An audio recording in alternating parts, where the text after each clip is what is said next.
नमस्कार, मैं हूं राज और आप देख रहे हैं प्योर पॉलिटिक्स। राहुल गांधी को लेकर के कांग्रेस में बिल्कुल विद्रोह का माहौल है। राहुल गांधी जिस तरह की हरकत कर रहे हैं, उनके लिए अब किसी के मन में सम्मान नहीं है। उनकी अपनी पार्टी में लोग खुल करके उनके खिलाफ बोल रहे हैं, देखिए, ये यही होता है जब कोई नेता बड़बोला बन जाता है और एक सेंस ऑफ एंटाइटलमेंट होता है उसके पास। जब उसे ऐसा लगता है कि वो एक खास वंश में पैदा हुआ है, इसलिए पार्टी को हेड करने का उसके पास एक जन्मसिद्ध अधिकार है, प्रधानमंत्री बनने का उसके पास जन्मसिद्ध अधिकार है, भले ही वो चुनाव जितवा पाए या न जितवा पाए, तो धीरे धीरे उसकी अपनी पार्टी के अंदर लोगों के मन में जो सम्मान है उसके प्रति वो कम होता जाता है। और अब राहुल गांधी के साथ यही हो रहा है। देखिए, कहीं भी कोई भी उनकी बात नहीं सुन रहा है।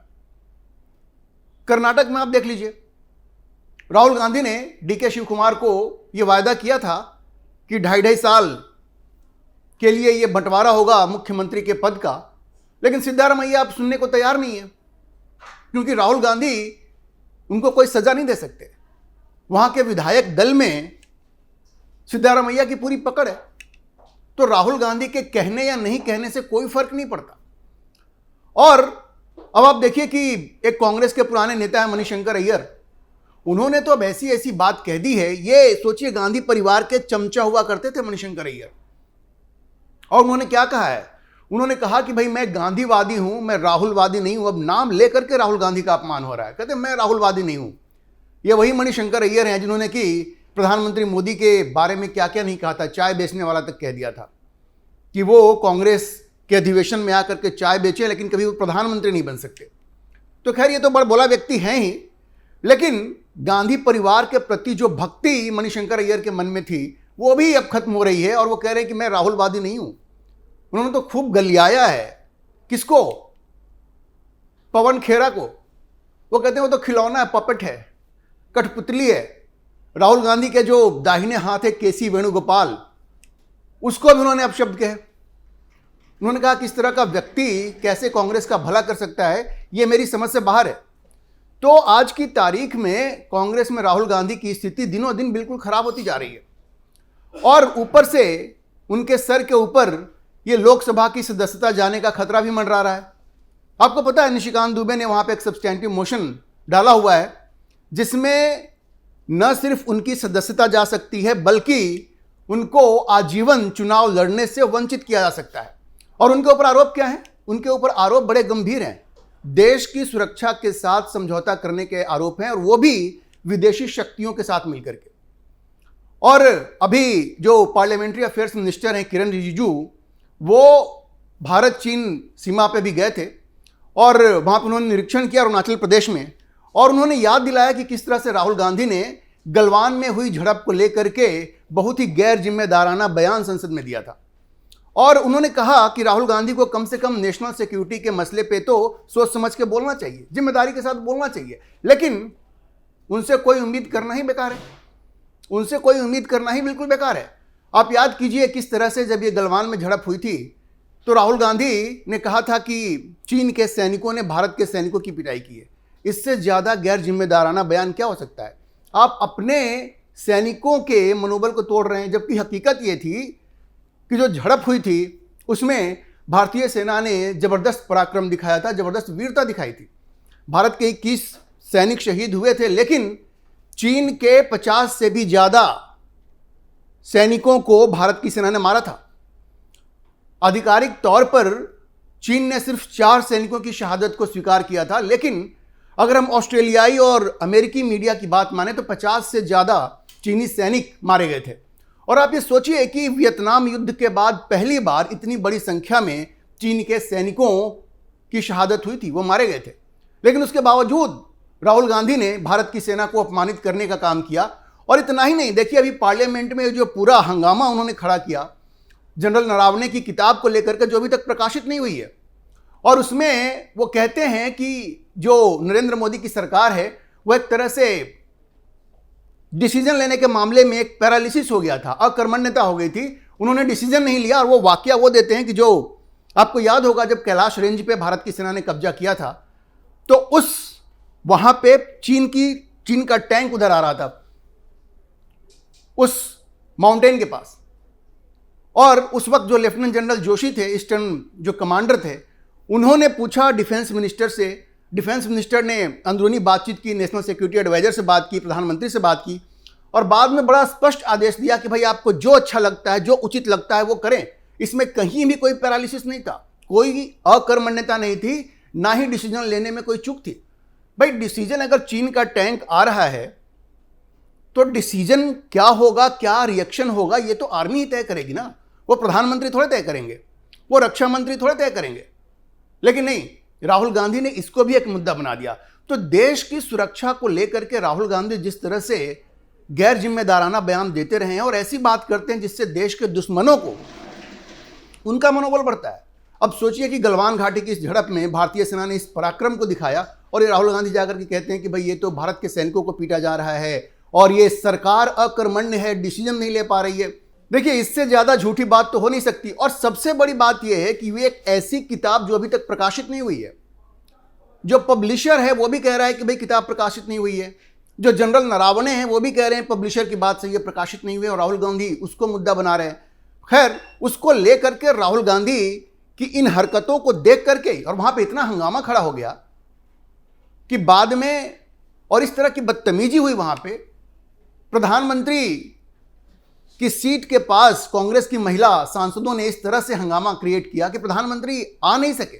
स्पीकर को कहना पड़ गया कि भाई यहां पे कुछ भी अप्रिय घटना हो सकती है। स्पीकर ने प्रधानमंत्री को कहा कि आप ना ही आए तो बेहतर है। और तो पहली बार इतिहास में एक अनप्रेसिडेंटेड डेवलपमेंट हुआ जहां पे कि राष्ट्रपति के अभिभाषण पर प्रधानमंत्री ने जवाब नहीं दिया। किस तरह की गुंडागर्दी राहुल गांधी और उनके सांसदों ने लोकसभा में दिखाई, और परिणाम यही हुआ कि लोकसभा के स्पीकर को कम से कम 8 सांसदों को पूरे बजट सत्र के लिए निलंबित करना पड़ा। और ये इतने बौखला गए कि स्पीकर के खिलाफ नो कॉन्फिडेंस का मोशन लेकर के आ गए। उससे कुछ होना जाना नहीं है, क्योंकि लोकसभा में तो एनडीए के पास पूर्ण बहुमत है, तो स्पीकर को वो हटा नहीं पाएंगे। लेकिन जिस तरह का एक्शन स्पीकर ने लिया और जिस तरह से एक्सपोज किया इनको कि आप प्रधानमंत्री के ऊपर हमला करने वाले थे, उससे ये बौखला गए। राहुल गांधी की जो गुंडागर्दी थी उसको चूंकि स्पीकर ने एक्सपोज किया, इसलिए वो बौखला गए। तो रिजिजू ने वही कहा कि भाई आप इस तरह की बात करते हैं, आपको थोड़ा सोचना चाहिए। और निशिकांत दुबे ने ये जो सब्सटेंटिव मोशन उन्होंने लगाया है उसमें साफ साफ कहा है कि भाई ये तो इनका तो एक इतिहास है। जो भारत के दुश्मन है, जो जॉर्ज सोरोस है, उसके इशारे पर ये काम करते हैं, भारत की सेना के खिलाफ बात करते हैं। तो आरोप इनके ऊपर बड़ा गंभीर है। और सबसे बड़ी बात कि लोकसभा के अंदर इस तरह की गुंडागर्दी करवाना। और आपने देखा होगा जो रिजिजू ने वो जो वीडियो रिलीज किया था कि कैसे स्पीकर के चैम्बर में जाकर के और कांग्रेस के सांसदों ने गाली गलौज किया स्पीकर के साथ, और ये सब राहुल गांधी के इशारे पर ही हुआ, क्योंकि वहां पे प्रियंका गांधी भी मौजूद थी और वहां पे केसी वेणुगोपाल भी मौजूद थे। तो आप समझिए राहुल गांधी इस बार बचने वाले नहीं है। और सरकार ने बड़ा स्पष्ट कर दिया है कि भाई अब विपक्ष को ज्यादा सर पे नहीं चढ़ाया जाएगा, बिल्कुल नहीं, कोई बातचीत नहीं होगी। एक तो वो स्पीकर को हटा नहीं सकते, उनके पास वो संख्या नहीं है, और दूसरे विपक्ष में एकता भी नहीं है। विपक्ष के लोग इस बात को समझते हैं कांग्रेस को छोड़ करके। तृणमूल कांग्रेस ने तो उस नो कॉन्फिडेंस नोटिस पे सिग्नेचर भी नहीं किया, समाजवादी पार्टी भी नहीं करना चाहती थी। ये तो मौलानाओं के दबाव में उनको साथ में जाना पड़ा। लेकिन बहुत सारी ऐसी पार्टी हैं जो चाहती हैं कि भाई इस मामले पे समय न बर्बाद किया जाए। ये राहुल गांधी सबको बिल्कुल हाँकना चाहते हैं, कोई उनके साथ है नहीं। तो आप देखिए कि रिजिजू ने यही बात कहा कि ये अपोजिशन को भी मिसलीड कर रहे हैं और सदन को बाधित कर रहे हैं, जो उनको शोभा नहीं देता। और ये व्यक्ति कहता है कि भाई हम तो प्रधानमंत्री बनेंगे। भाई ये व्यक्ति तो सदन में बैठने लायक नहीं है, यही तो निशिकांत दुबे कह रहे हैं। और इनके ऊपर आरोप इतने गंभीर हैं कि इनके खिलाफ एक्शन होगा। और देखिए, सरकार बिल्कुल झुकने के मूड में नहीं है, और सरकार ने कह दिया कि आप कुछ भी कोशिश कर लो, आप सरकारी कामकाज को या जो सदन का जो कामकाज है उसको आप रोक नहीं पाएंगे। और सरकार ने कहा कि हम गिलोटिन का इस्तेमाल करेंगे। मैंने आपको पिछले वीडियो में बताया था कि गिलोटिन का मतलब यह होता है कि कोई विधेयक आपने पेश किया और चूंकि सदन में ये हल्ला हंगामा हो रहा है तो सीधे उस पर वोटिंग हो जाएगी, कोई चर्चा नहीं होगी। सरकार के पास ये भी ऑप्शन होता है। तो ये जो विपक्षी दल हैं ये हंगामा करते रहे, गुंडागर्दी करते रहे, लेकिन उससे सरकार का कामकाज नहीं रुकेगा। और देखिए, किरण रिजिजू ने एक बड़ी अच्छी बात कही, जो बिल्कुल राहुल गांधी को एक्सपोज आप कर सकते हैं इस बात को सामने ला करके, और रिजिजू ने यही किया। रिजिजू ने कहा कि कुछ ऐसे एनजीओज हैं, कुछ ऐसे नॉन गवर्नमेंट ऑर्गेनाइजेशंस हैं, एनजीओज हैं, आपको पता है ये सब अति वामपंथी, ये सब जिहादी अति वामपंथी सोच वाले लोग हैं, जो राहुल गांधी को, रिजिजू ने कहा कि ये जो एनजीओ हैं वो उनको बस भरोसा दिलाते हैं कि आपके अच्छे दिन आने वाले हैं, आपके अच्छे दिन आने वाले हैं, आप बस इसी तरह से हुड़दंग करते रहिए, इसी तरह से हुड़दंग करते रहिए तो आपकी सरकार बन जाएगी। ये लोग इनको गुमराह कर रहे हैं, इनको मिसलीड कर रहे हैं। तो इस तरह से ये जो एनजीओ हैं इनके झांसे में आकर के, और ये सारे एनजीओ आपको पता है अति वामपंथी हैं, ये तो इस देश के दुश्मन है, हिंदुओं के दुश्मन है, और राहुल गांधी इन्हीं अति वामपंथी सोच वाले लोगों और उनके द्वारा चलाए जा रहे एनजीओ के झांसे में आ गए हैं, और इसलिए ये उटपटांग हरकत कर रहे हैं। लेकिन सरकार ने भी इस बार मन बना लिया है कि अपोजिशन के साथ कोई समझौता नहीं करना है, विधेयक तो पास होंगे चाहे गिलोटिन के माध्यम से ही हो, यह चीज अब रुकने वाली नहीं है। और आप ये समझिए कि राहुल गांधी के पक्ष में सारे विपक्षी दल भी नहीं है। मैंने आपको बताया तृणमूल कांग्रेस ने तो बिल्कुल मना ही कर दिया है। ये लोग बोलना चाहते हैं भाई, देखिए इलेक्शंस आ रहे हैं, बंगाल में इलेक्शन है, तो तृणमूल कांग्रेस ये चाहती है कि भाई हम बंगाल के मुद्दों को उठाएं। आप ये फालतू के मुद्दे लेकर के बैठ गए हो कि जनरल नरावने ने क्या लिखा, जनरल नरावने खुद ही कह रहे हैं कि भाई किताब पब्लिश नहीं हुई है। लेकिन भारत को अपमानित करना है, भारत की सेना को अपमानित करना है, ये आपकी सोच है, इसलिए आप ऐसा कर रहे हैं। तो देखिए रिजिजू ने कह दिया है कि अभी जब इस बजट सत्र का दूसरा चैप्टर शुरू होगा, दूसरा भाग जब शुरू होगा 9 मार्च से, तो सबसे पहले स्पीकर के खिलाफ जो नो कॉन्फिडेंस मोशन उस पर चर्चा होगी, वोटिंग हो जाएगी। ओम बिरला साहब फिर से बैठने लगेंगे कुर्सी पे, अभी तो वो नहीं बैठ रहे हैं, फिर से बैठना शुरू कर देंगे, और उसके बाद ये चाहे कितना भी हंगामा करें, सरकारी कामकाज नहीं रुकेगा, विधेयक पास होंगे। और देखिए राहुल गांधी को आईना दिखाते हुए किरण रिजिजू ने रविवार को तंज भी कसा, और उन्होंने याद दिलाया कि स्वर्गीय सुषमा स्वराज ने क्या कहा था विपक्ष के बारे में और सत्ता पक्ष के बारे में।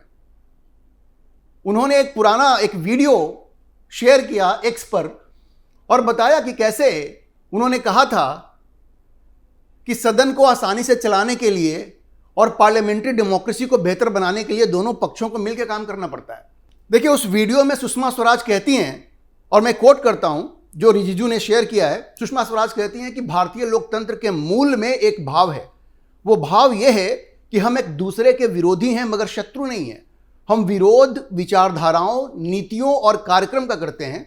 हम जो आलोचना करते हैं वो प्रखर आलोचना है, लेकिन प्रखर आलोचना भी भारतीय लोकतंत्र में एक दूसरे के व्यक्तिगत संबंधों में आड़े नहीं आती है।